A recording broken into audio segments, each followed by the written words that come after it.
सूर्यकोटि समप्रभ निर्विघ्नं कुरु मे देव सर्वकार्येषु सर्वदा. चला तर पाहूया वारी महाराष्ट्राची. वारी ही पंढरपूरचं दैवत आहे, त्याची उपासना मानली जाते. ही उपासना करणाऱ्या प्रत्येक भक्ताला वारकरी म्हटलं जातं. वारकरी संप्रदायाच्या परंपरेला अनुसरून दरवर्षी ज्ञानेश्वर व तुकाराम महाराजांच्या पालख्या आळंदी व देहू येथून निघून पंढरपूरला जातात.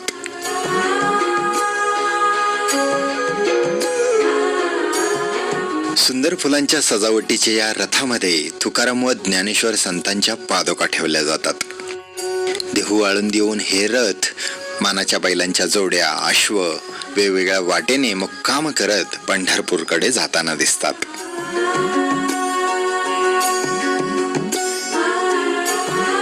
प्रचंड असा जनसागर या ठिकाणी लोटलेला आहे. या दिवेघाटामध्ये ही माऊलींची पालखी आहे आणि आता सासवड मुक्कामी पुण्याहून निघालेली आहे.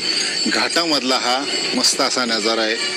वाटेत विसावा, मुक्काम अशी व्यवस्था असते.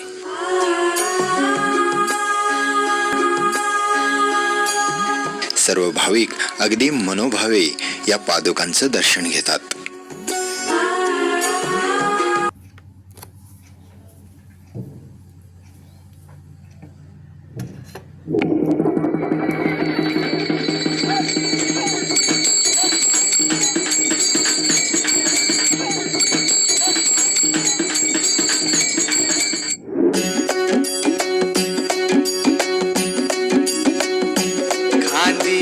पताका घेऊनी वारी बघा निघाली निघाली सारी विष्णुमय झाली. माळ तुळशीची शोभे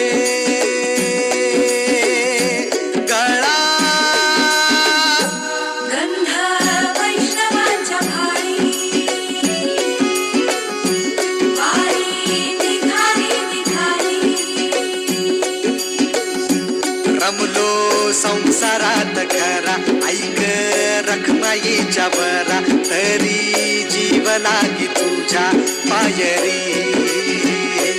राव दारी उभा माझ्या येतो वीट पायी तुझ्या सेवा करीन योगे योगे माहुली.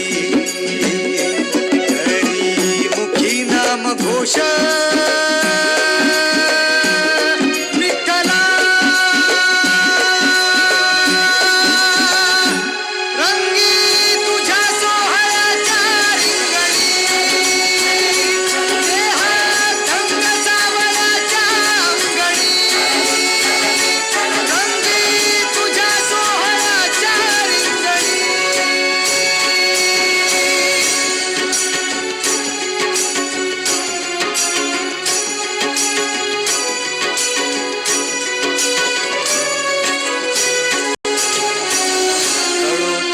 कर्म तुझे नाम धर्म.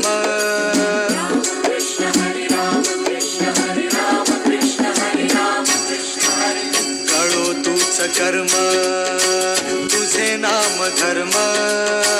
वारकरी पंथा पांडुरंग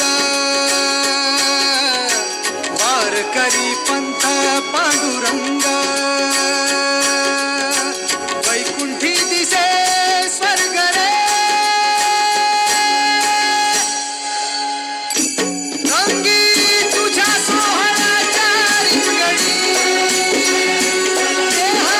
रंग सावळाच्या अंगणी रंगी तुझ्या सोहळ्याच्या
सतत मनी व्याकुळ होतो देह, एक ओढ सतत मनी व्याकुळ होतो देह, आतुर असतो फक्त वारीच्या आगमनासाठी.